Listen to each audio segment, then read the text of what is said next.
The House, we're not going to know for weeks. But it's possible that Donald Trump and the Republicans will have a trifecta, as they did in 2016. Mm-hmm. In which case, the bulwark, against whatever overreach there could be, and whatever those depredations might be, and I think they're going to have a tendency to overreach if they do, is the kind of thing that's democracy between elections, which is the work of civil society, it's the work of the fourth estate, it's the work of institutions, it's the work of citizens. All that's super important stuff. We've seen it before. We have seen it before. It's called the fourth state, the deep state, fourth column, fifth column, whatever it is. Welcome, everybody. This is Tyler Yonke. We're going to go live here. Well, we are live. Doing it live. I'm doing a few things different in my office. Well, by the way, I'm moving my office. So you see this behind me? I'm going to be across the hall in a little bit. Probably the 1st of December, maybe around there. We're just consolidating. Nice big office still. Anyway, but maybe I'll have a different setup. That's kind of what I'm going for, right? I have a better one at home. So anyway, what am I rambling about today? Just thought I'd do a quick post-election recap. And I'm going to see, does it let me do? No. So I'm going to pull myself off the screen. I'm going to show you the thumbnail real quick. Okay, so that's Ross Ulbricht there, and I thought I did a thing about it. And welcome, JC. Welcome, Josh Smith's kids. I thought I would do a thing real quick about single issue voters because I started to think about it. Who did I end up voting for? I live in California, and my wife keeps thinking, "Hey, things are changing here." But when you have all the illegals coming in and being able to vote, my son. He's 18. He hadn't registered to vote, so you can go and register at the poll, do a provisional ballot. So he went and did that last night, and he gives me a call. So I'm on my way home. My daughter, so I have 4 kids. One daughter's down in San Diego, and she gives me a call because she has her ballot, and she's like, "What am I voting?" So we went through the litany of everything. There's some things I'm like, "Hey, look, anytime it says a bond, it's a tax. Just please vote against that." Now, we're in California, so does it really matter about our vote? Maybe. There were a few things that came out in that. They want to raise minimum wage in the state. That got voted down. Okay. Rent control was literally on the ballot. That got voted down. I'm pretty sure because it was initially, this is the way it looked like. Then there was this, they're trying to amend, I think it was a constitution or an amendment of some sort, a ballot initiative to actually enforce. You've probably seen this in California where it's like a bunch of, I'm looking at the wrong camera, smash and grabs, where people go in, they're not prosecuted for anything under $950. Well, that's on the ballot, and it's going to change as well. So there's some things that can move around here.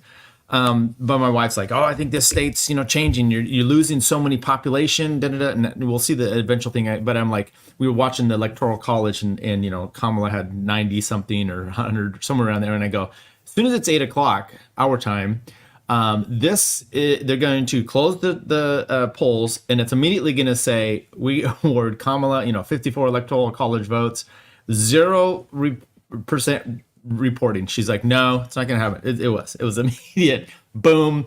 California, Oregon, Washington, as you would expect. But other states were like that. Well, so anyways, it was an interesting. We got Prop 36. All homeless will soon be in jail. Yeah, Prop 36. I think that's the one. Thank you. I think that's the one that was passed.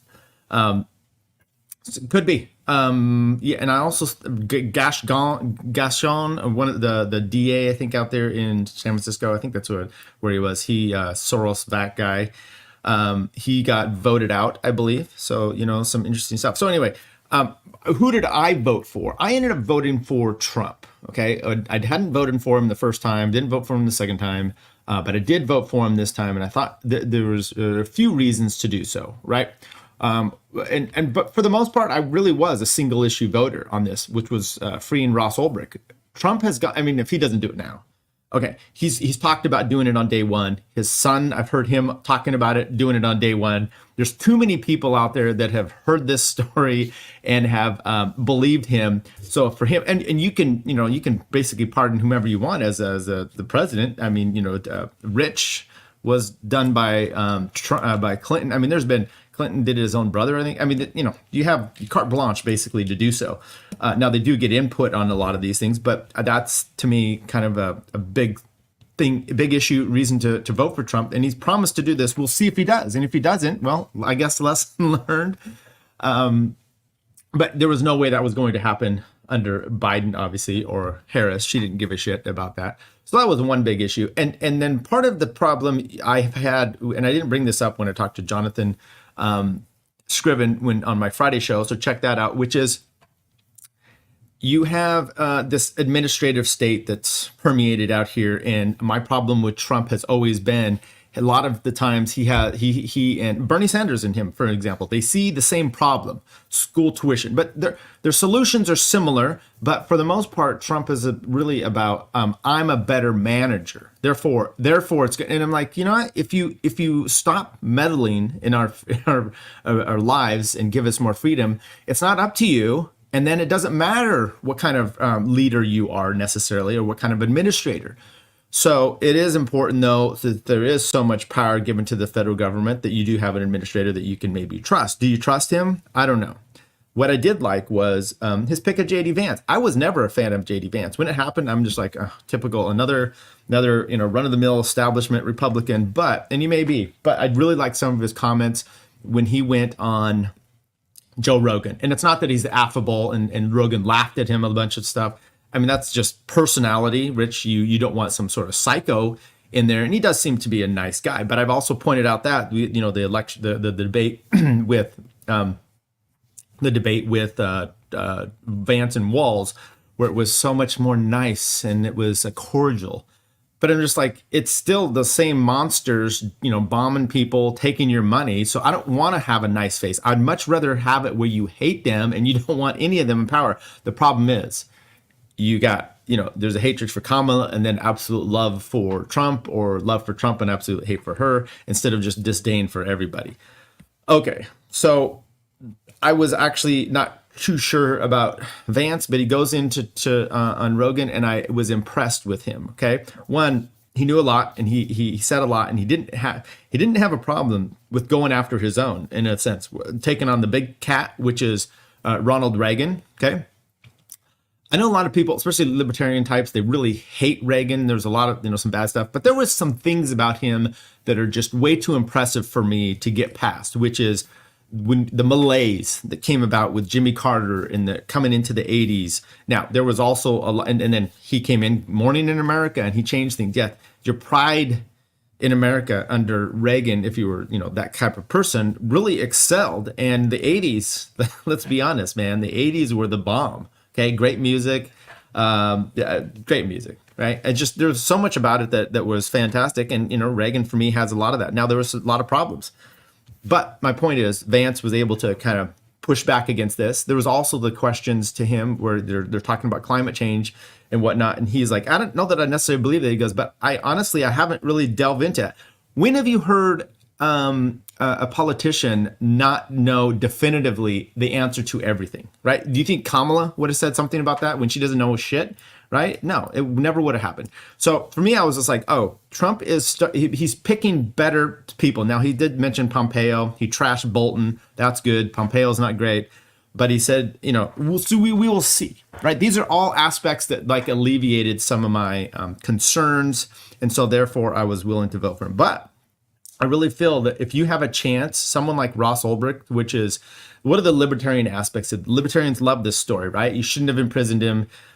He was basically selling, drugs online, lawfare, the feds, the deep state literally lying and going after him and over sentencing. There is so much involved in here. So if he does Freeross, there's going to be stories about it because this is a big deal. The left is going to come out, probably be all up in arms, maybe even some of the right, and they're going to say, oh my God, this guy tried to murder, have someone hired for murder. That wasn't the case. That's not what he was prosecuted for. So I'm hoping he frees him. And so you can definitely all have a hand in literally freeing someone from jail by voting for Trump. Now, what's the whole point? Let's look at the chat, and then we're going to, I'm going to read a few libertarian, and this is my start to think about, Chase Oliver and the votes for him, even specifically where the libertarians are more principled. So they're voting for Chase Oliver when they had in their hands the possible the ability to free someone from jail that they have been ranting and raving over, right? That's not the one time you're going to just put your concerns away and just say, okay, I'm going to hold my nose. I don't know what happens, but this may be a good aspect. And not only that you would get him freed, but then the stories you can write in a libertarian sense to push that agenda forward for freedom and maybe reform going forward. That to me was huge. And it didn't really even evolve to me. I checked the box for Trump yesterday, and then I started thinking about it more and more. Why am I doing this? And it really came down to you can actually make a little difference here. Now, there's all kinds of other reasons to do, right? Everyone, I don't know, that single issue voting is the best way to go about things. I just saw on Twitter here, the meltdowns. The meltdowns are fantastic. I keep looking at the wrong camera. I have a camera over here, but I have my old one over here. So sorry about that. I just like this one better. That's all I'm saying. I just saw some of the meltdowns on Twitter here. It's just, I have kind of like two communities. I have Twitter politics stuff, but I also have the cycling thing. And I actually have two different Twitter accounts. And I've just all gone to the Tyler Yonke one, the Twitter one, so follow me there. But I have some of the cycling mixed in there, and it's a comment about leaving Twitter, going to a safe space. It's just like, you people are so pathetic. I mean, you can't handle this kind of stuff. It's I don't know how you get along in life. But there's also basically like praying for all the women of the world. And that argument blows me away. I saw so many things here, and it's the ironic thing where a dad's like, I'm voting for Kamala because of the, health for my daughter. And it's just like, you mean, you want her to get blown out and then have an abortion? Is that literally what we're praising here? Because it's not her health care. There was another video my son showed me last night. He was laughing because all these people freaking out about like, oh, you say I'm too involved in politics? Well, I don't want JD Vance tracking my menstrual cycle. And this guy comes in, he goes, when is this? Now this is on the ballot? So JD Vance, I'm waiting for you to post the website where we can track all the women's ovulation and menstrual cycles. So we're better adept at that. Okay, let's look at some chat here.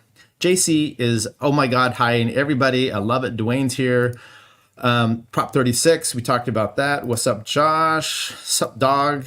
Jose, I hope you're doing good. I know you said you're a little under the weather. I did check into your show this morning. You gave me a link. I went in. I was in the behind the scenes, and as you can see out here, right behind me, there's gardeners were out here. You can see there's yard right here, right behind this window. There's leaves and stuff, and these dudes were had the leaf blowers so loud. Before you even saw me, I just left. I left the back because it would have been too much. Eddie Grimm says, hello. My number one issue is 2A. Yeah, okay. And you can have your number one issues. And is Trump addressing them? This is what I like about the 2A thing, which is I don't think he's been great on that. But what happened, and I do hope that this is the case, which is this is how the Libertarian Party really has to advance themselves. We're going to look at some data from the results here. Chase Oliver did not do well because I think a lot of libertarians understand kind of where they're at. And there was Trump went to the LP convention. Why would he do that? Why would he ever do that? One, he got invited. Two, there was a reason to court their vote. He needed to have them to jump over the threshold. Remember, Jerry Johnson got like 3 to 5% nationwide. It's a lot of votes, several million. I'd have to look back at the actual numbers. Chase needed to be drowned out. Even RFK Jr. needed to be drowned. Now he was at least came up, but you influence that other side by being in the race and then demanding that they make concessions for you, right? So Trump said, I'm bringing a libertarian in the cabinet. We'll see. I'm going to free Ross Ulbricht. There you go. You're getting me on board. 2A, what had happened? Rittenhouse. Remember, he came out and he said, I am going to write in Ron Paul. He got trashed online. Poor kid was crying again. And then what did he do? He met with Trump and he came out and he said, Trump's going to basically heard my concerns about 2A stuff. There you go. I mean, how did Rittenhouse become the 2A spokesman? But he did, in a sense, from what happened. And me personally, supported his actions there. We need some of that in California.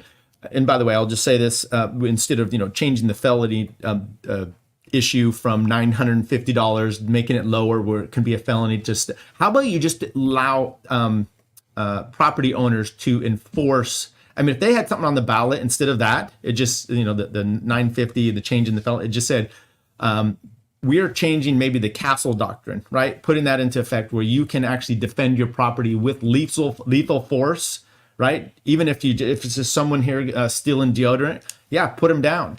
Allow these Indian Americans to defend their 7-Eleven as you would your own farm. Okay, so 2A, your big issue. Good morning again, everybody. Make America Great Again. Do away with the EPA, Department of Education, ATF for starters. That will be interesting because I know Trump has really floated out there getting rid of the department. See, look, there's a guy out there. He's fertilizing now. As long as they're not leaf blowing, I'll be fine. Getting rid of the Department of Education. I don't know how that looks, but dear Lord, and this is the problem. Remember, last time in 2016, he gets elected. A lot of Republicans, Ted Cruz among them, and I believe in 2016 took the presidency, House and Senate, had full control. And remember, they were going to roll back Obamacare. Did that happen? No, it did not. So when you say like, oh, we're going to, delete the EPA, Department of Education, the ATF, I would love it. Do I have any confidence in these lackluster pussies? No. And I will say this, I like Trump a lot more than I like his supporters. Not my family. They're good. People on an individual basis. It's a lot of, I mean, to some extent, I would have liked to see Trump lose just to see Charlie Kirk, Posobiec, Cernovich, Schlichter, some of these losers, just like the cat turd guy, just to see them melt down themselves, because they would be no different than all these TikTok stars, Rufio, James Lindsay, some of the Kissen. I mean, some of these guys just make me ill. But for the most part, I like Trump more than them. And so, here you go. But I'm going to trash on them continuously, hold their feet to the fire, and I'm going to push Trump in the same direction. So we will see here. Did you hear Whoopi tell Liz Cheney to make it would make a great AG? I did. That is, but that's how you get Kamala Harris as the Attorney General of California. That's how you get Kamala Harris as the VP, which are you're a woman, I'm going to hire you for whatever reason. And I do believe this, which is Trump is an interesting fellow, and I think he's more qualified than Kamala, but we have degraded ourselves down to these are the options, right? And by the way, so last night I'm watching the thing. I hopped on the Nephilim Death Squad yesterday a little bit. They did some stuff, so you can check me out there. Also on Potentially Criminal, Sean, I jumped on his stream last night for a little bit. We talked about the election. I was done with him, and then we're waiting to see the election result, and it was right around when Fox, because I think they called it first for Trump. Suddenly, it was about 11 o'clock my time, Pacific. All the fire alarms in my house just went off. Now, we have three dogs. We have a cat. They're all in the house. They're freaking out. My wife had been asleep. She's not doing well. Two of our one kid was still out partying.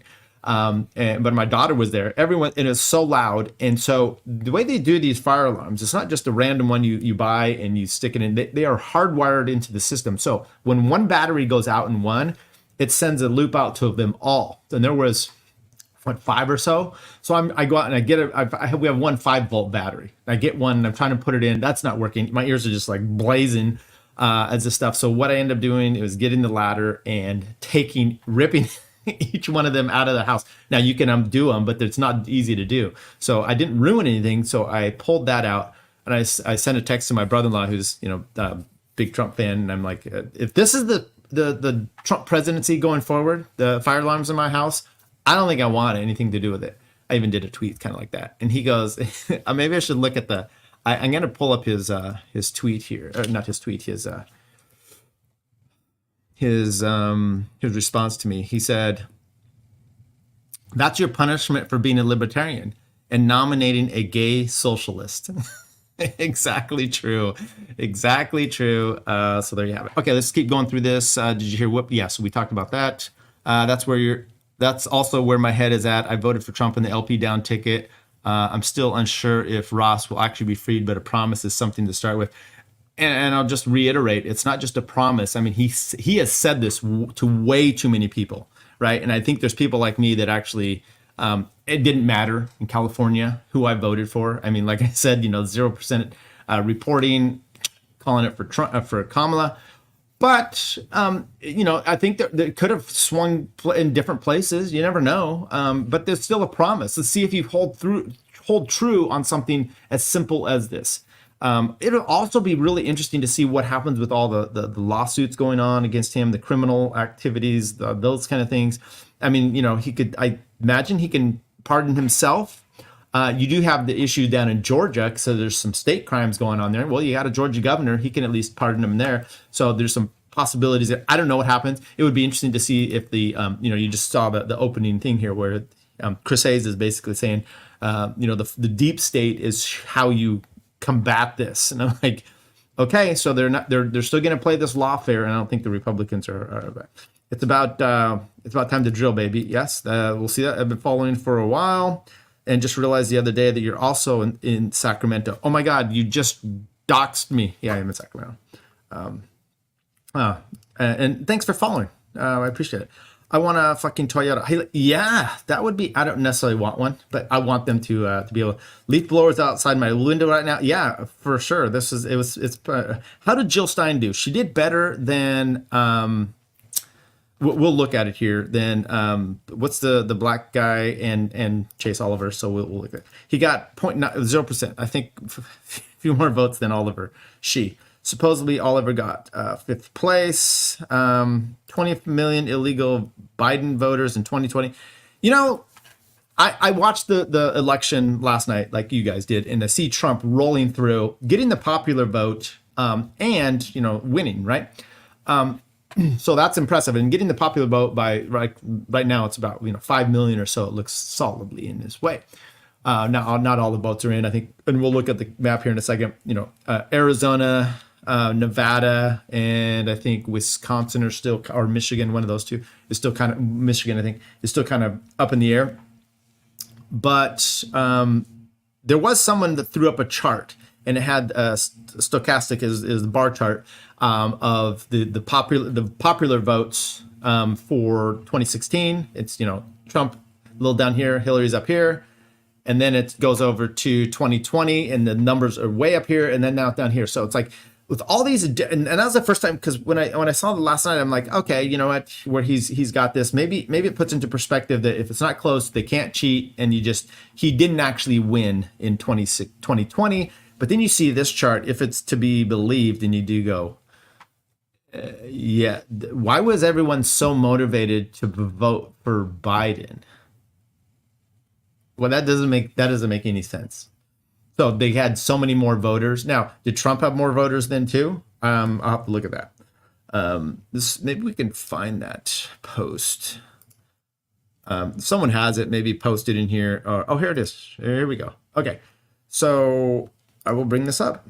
Screen share. This is kind of what you guys are all talking about, or I presume this is what you're intimating here.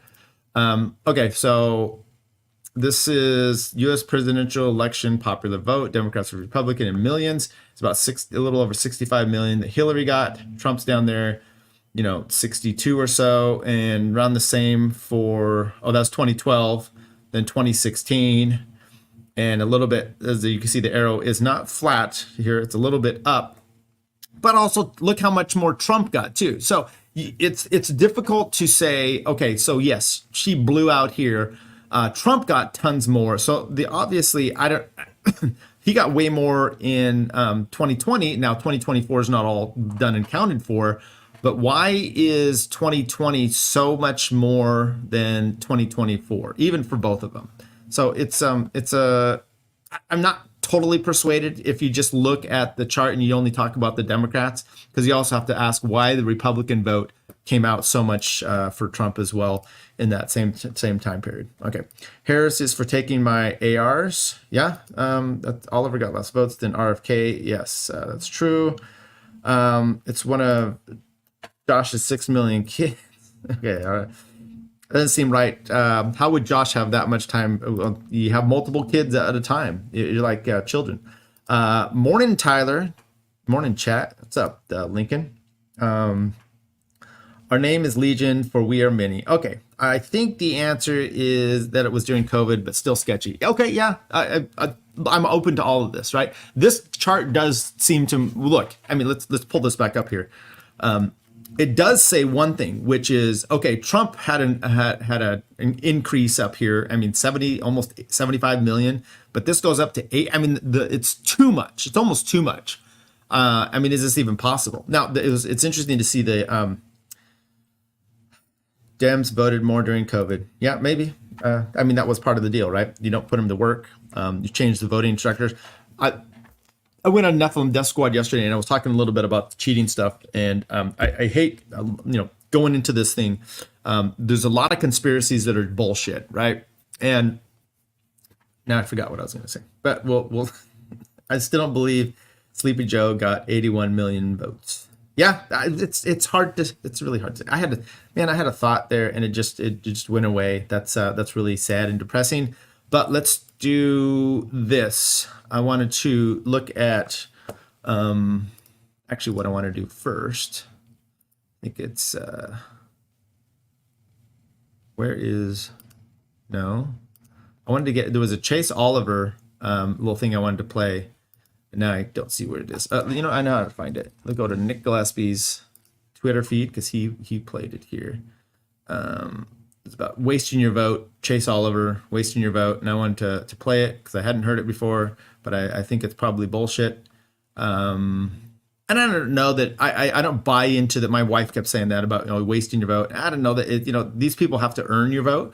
And for me, Trump did so with the Ross Ulbricht thing. So I'm fine with that. But I don't know about it's ever wasting. People do love to get on that bandwagon. Come on, where the flip is this stupid Chase Oliver thing? No, not there, not there. I know we're getting close. There we go. Okay, so now we are going to hang on. Okay. Let's do this the right way, people. Chase Oliver. There we go. Hope you can hear this. If you can't, let me know. Voting third party is a wasted vote? Bullshit. This is the establishment's most successful lie in modern politics. A successful third party forces the two old parties to think about the issues Americans truly care about. Democrats and Republicans complain he's going to be a spoiler. I've always said you can't spoil something that's already rotten. More and more people are waking up to the fact that the two-party system is really a one-party system in this country. And the people are getting tired of it. Rise up, because we will not be silenced. When someone tells you you're wasting your vote, recognize that they don't care about you. It's a selfish statement. They are saying that your beliefs are worth being represented, that you should silence your voice so theirs can be louder. This is not a left versus right issue. This is a right versus wrong issue. I'm on the ballot in 47 states, and I'm a write-in candidate in the remaining 3. Make it hurt for the two-party system. Hold them accountable and say no more war, no more debt. We're going to vote differently. I urge you to vote Libertarian for that very reason. I'm Chase Oliver, a candidate for president, and okay, so he didn't win, but let's take a look here. So I'm concerned about the shirt he's wearing. It doesn't look like it's fitting him very well. For that very reason. I'm Chase Oliver. Not a tailored suit either. I mean, come on, you're running for this thing. So my problem there with Chase on saying you're wasting your vote is you had a chance once again. If Trump had lost and Ross just gets to rot in jail, I think you have a problem, right? With me pulling for this guy and the Libertarian. And I'm going to read a little bit of Nick Gillespie's thing about it's not my fault if whoever wins. Okay, perhaps. Let's take a look here. First of all, there's the peculiar phenomenon of libertarian. I want to look at 2 different articles. I have not read either one of them. I did go through and I've showed you all. We walked through it, which is who all the staff voted for at Reason. Okay, so we're looking at here. I'm going to do Control F and type in the word Ross. Okay, there's a Ross Ulbricht thing. Let's see if we just read this. Even on specific issues that seem to animate the more right-leaning corners of the libertarian world, Trump is either terrible or not clearly exceptional. He ruled as an inflationist, and I'm with you. The inflation problem. And okay, I want to deviate just a bit, so we'll come back to this. But while it's in my head, I'm actually going to talk about it here, which is They were. I watched CNN for a lot last night. Jake Tapper, and I didn't think they were outrageous. They were trying to do the numbers. They were coping a little bit, but they weren't seething as quite as bad. So I didn't mind it, but I wanted to watch that, especially when Trump is starting to win, because I found it more interesting. Right? It was more entertaining to see their angst a little bit, and that's kind of where I wanted to feed off of. So inflation. So they showed a chart last night. King, I think is his name, and it was beige, but the darker parts were more intense as far as inflation. So cost of products outpacing your income, and there was only one little spot in the nation, one little area. I think it was in Texas that income outpaced cost of living in a sense, or basically a way of trying to read what the inflation, the effects on it. And King's like, he goes, look, I've traveled the nation, for 15 months about this stuff. This is a big deal for everybody, not being able to afford this and that. He goes, you even go up in Michigan, and those guys that work for for Ford in Detroit, and he's like, they get a discount, and they're still not buying the discounted car because while they can do it now, they don't know if they're going to continue to have a job. And so this was an overriding effect, and Trump did have a problem with that. And I wonder, and this is we'll see what happens, hold their feet to the fire type of thing. Remember, Thomas Massie goes in there and doesn't want COVID relief, just massive amounts. He says this is a problem, and Trump calls him a third-rate congressman. So, anyway, let's keep going here. No real concrete for shrinking spending, government size and reach, and certainly didn't do so in the first term, while vaguely and improbably promising Elon Musk will take care of it in a second. True.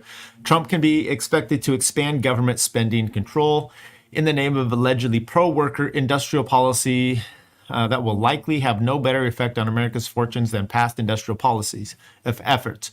While championing, quote, free speech for ideas and people he favors, he's willing to punish peaceful, expressive activities such as flag burning and peaceful economic activities such as drug sale with death, while improbably promising libertarians he'll do something he could have done when he was previously president. Free and Silk Road founder Ross Ulbricht, he's fanatically against free. Okay, so that's what they're only mentioning here is that before he could have, even though it probably wasn't brought to his attention. Why was it not brought to his attention? Because he did not see the libertarians as a necessary force and voting block to him the first time. Second time he missed out, and he could have possibly, Georgia was super close.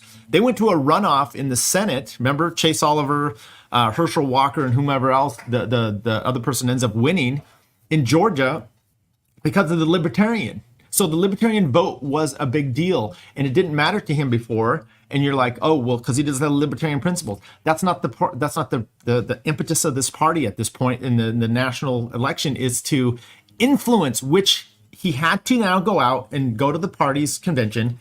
Says he's going to put a libertarian. I don't know if all these things are happening, but what it did is it made Trump make overt, very overt, day one, Freeross, overt concessions to them. So this guy, his only thing is to bring it up. Even the Ross Ulbricht is simply that. So let's go to, and I know Nick mentioned Ross Ulbricht when he was talking about who he was voting for, but does he say anything here? Don't blame me for not voting for your unbelievably rotten candidate. Okay. Let's see here. Ross, 0 results for him mentioning Ross Ulbricht at all, which, I mean, this is a big deal for libertarians. I'm not even going to read it at this point. This is a big deal for libertarians, and you can't, and especially for him, and you can't do anything to even mention that, right? That's not even a sideshow in your thing. Libertarians need God to succeed. Well, I don't discount that at all. My mom, she sent me a text last night. She did not say patriots were in control. She said God was in control. There's the camera. God was in control. I don't know if I believe on that. Okay, so here's where we're looking here. I'm looking at the CNN one. Just refreshed it a little bit. As you can see, Pennsylvania, huge swing on Pennsylvania for Trump to get this win. I mean, I was watching down here in Georgia. Remember, Georgia was a flipped. He flipped Georgia, he flipped PA, and Wisconsin as well. I mean, now look, those are still somewhat close, but he's doing it within the margins there, so it's not going to be possible to take this. Michigan, he's up about 90 some thousand votes still. So that looks pretty good with 98% in. Okay, so he's going to end up probably winning Michigan. That's solid. Minnesota, which Tim Walz was from, he lost pretty decisively there. Colorado, I don't even know what's going on. When I lived there in Colorado in the late 90s, it was a little bit more. It would go red for the for the president, but then it would go blue for some other areas. It's kind of a mixed thing here, but not anymore. That's quite disturbing. Alaska, they haven't called Alaska yet, but I mean, come on. 71% of the vote in that. There's your 3 electorals. So you're going to go up to 279. Arizona, this is the Nevada. He's winning quite well in Nevada, almost 60,000 votes there with 88% of the vote in. And here you go. Tight one here. About 100,000 though. I mean, he's continually keeps moving up. Look at that. Chase Oliver, 10,000 votes almost. I mean, Jill Stein. So he's winning there. So Trump looks to be probably taking Arizona, probably taking Nevada, taking Alaska and Michigan, and you're going to have 300 and some electoral votes to hers. That's the president. Looks like the Senate. They've come out now 52. They've turned a few. We still have a few up in the air. I think over here in Nevada. What I'm interested in here, Carrie Lake. This is one the Republicans are taking the Senate, but to have her, something about her is more and more cringe all the time. I saw her on Michael Malice's show early on, and there's just something wrong with her in my estimation. This motherfucker getting his blow thing going again here. I'm going to blow. I'm going to have a problem. I'm not a fan of Carrie Lake. Something about her makes it cringes me to my core, and I don't know what it is. She's a good-looking woman, but she's, Clinton, remember, this is just last week, I think Clinton came out and said, yeah, she's, I'd fuck up. I mean, he didn't say that, but he was very interested. He was very interested in her. Okay, let's go here. What do you guys say? What was the last comment? It was something about God. Someone needed God. I needed God. Libertarians need God. Okay, doing this, 20 million less for Biden. We got that. I definitely think that there was at least some fortification during the last election, but don't underestimate just how terrible the Kamal campaign actually was. Let's talk about that for a bit.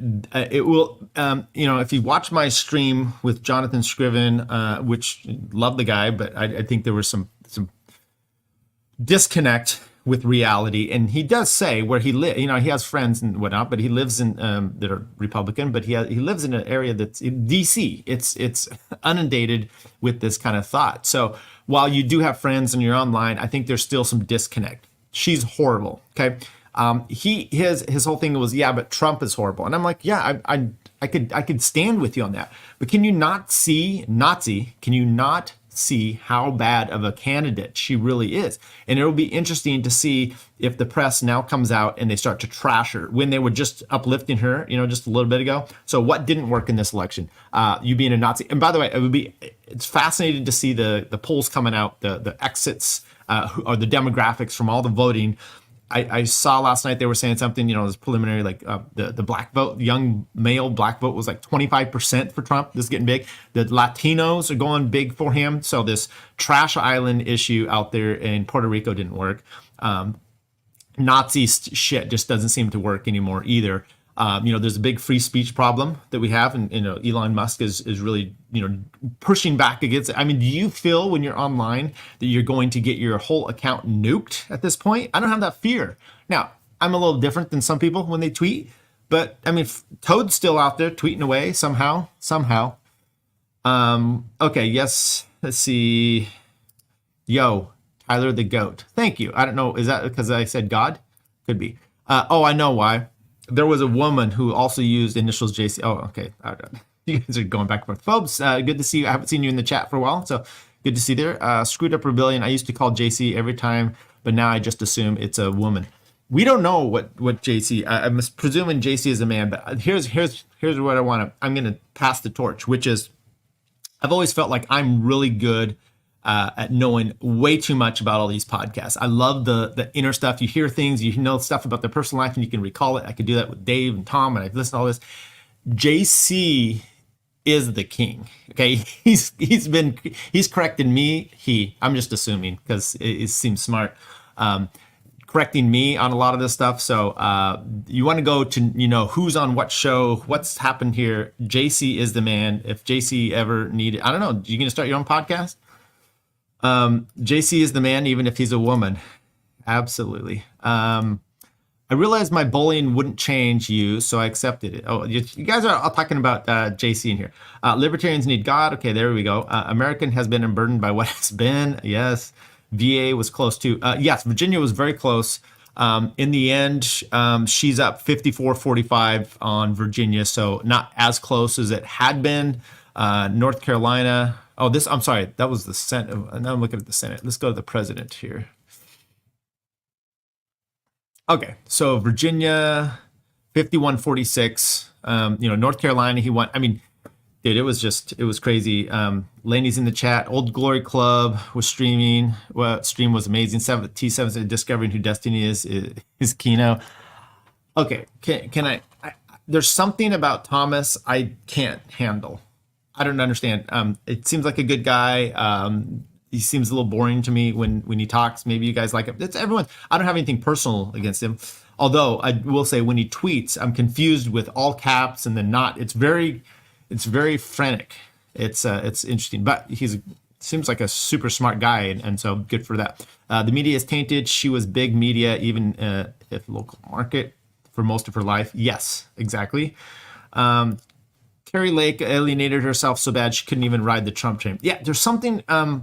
She's an arrogant ass. Something about her. I'm sorry, I'm just catching up here. I'm surprised you don't trust Carrie Lake. I've been very impressed with her conviction, especially after hearing how she refused to be bribed and outed that putz who tried. Yeah, look, I don't want to say that she's, and so maybe it's misunderstanding. I think where she's a grifter or whatnot. I feel like she is a much, I don't want to equate this part, but much more intelligent MTG, Marjorie Taylor Greene. Marjorie Taylor Greene has no principles.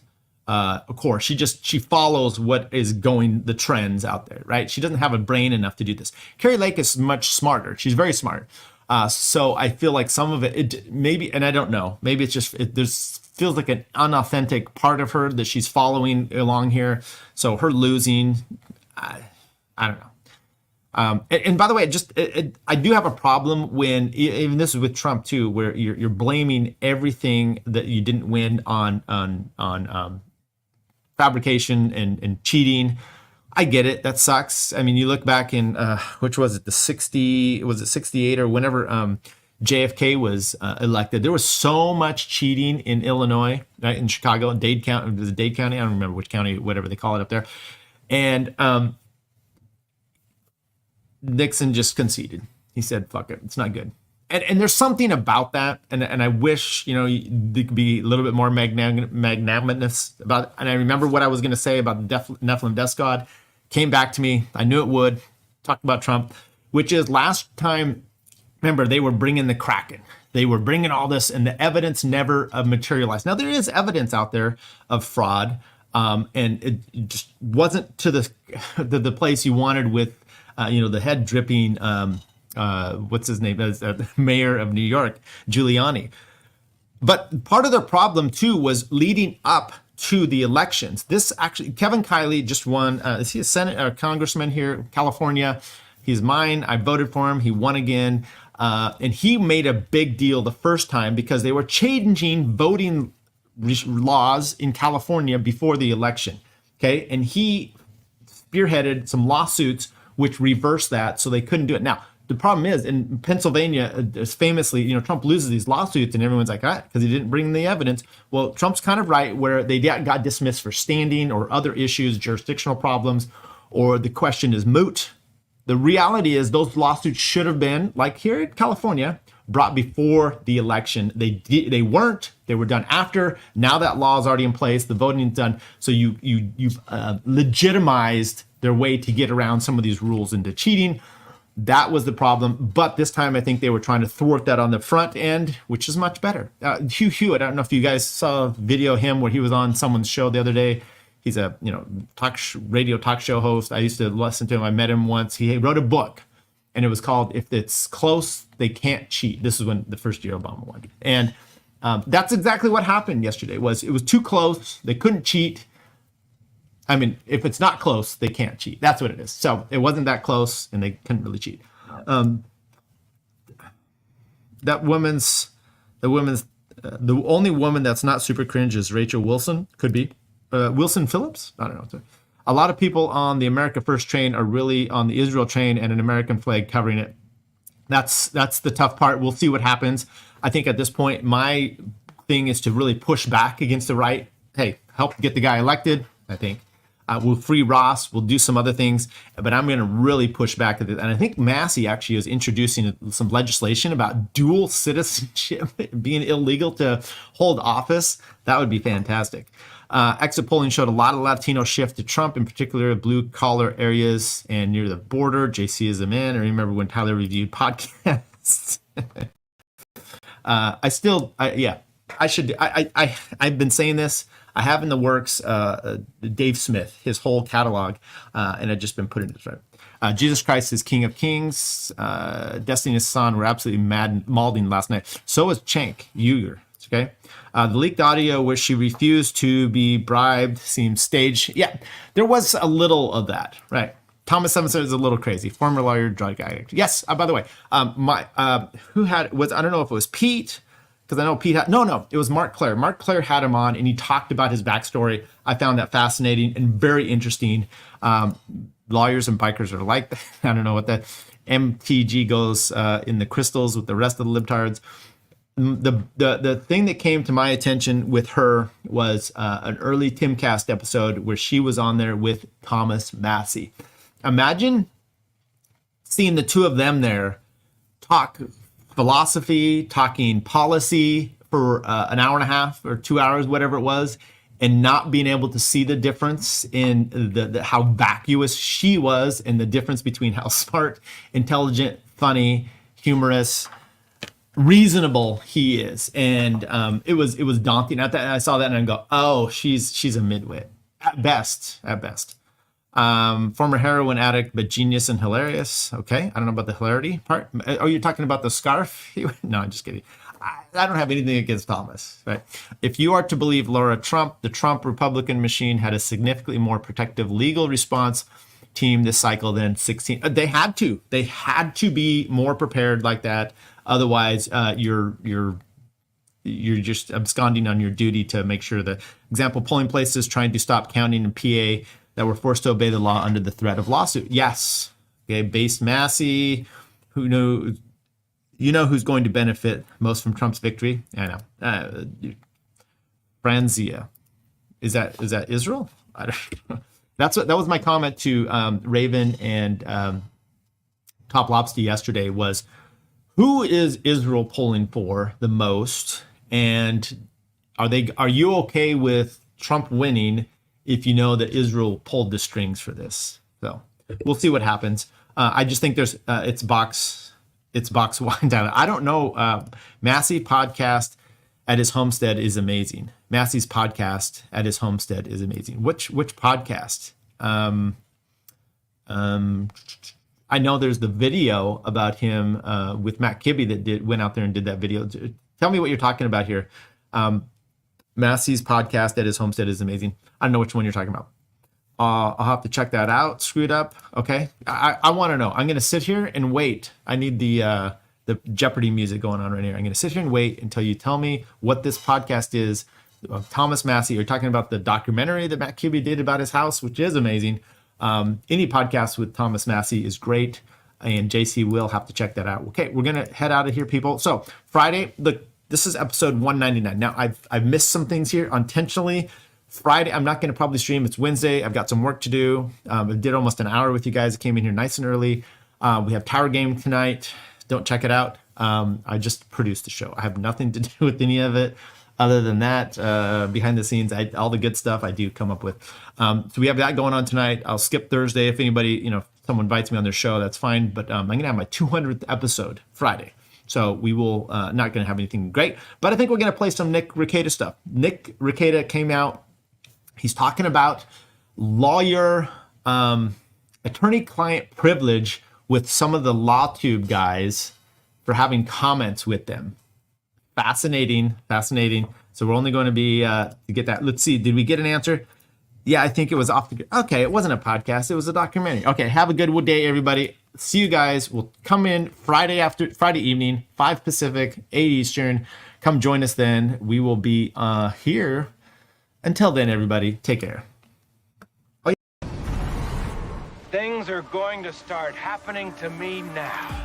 I think Tyler is amazing. And I'm a fan of this show. I've watched several episodes. Thank you, Tyler. Thank you, Tyler. You stink, Tyler. Never promise crazy a baby. Oh, I like that. That's a cool idea. Are either of you homosexuals? I go both ways. What do you think? You mean like flaming or? No, we're not homosexual, but we are willing to learn. But I do wonder, for others, in other cases, whether libertarianism today is just an excuse for many on the right to act selfishly. Look at me. And then some fat asses in Washington started having opinions. The Olympic Committee started having opinions. You bitch, I know you. You started writing your opinions. And it just makes me wonder, you're dead, bitch. You know, why are you doing this to this poor guy? I don't care. I'm a libertarian. What I'm getting is... Did you vote for Joe Jorgensen or Trump? Who? Joe Jorgensen. That was the perfect answer. Thank you.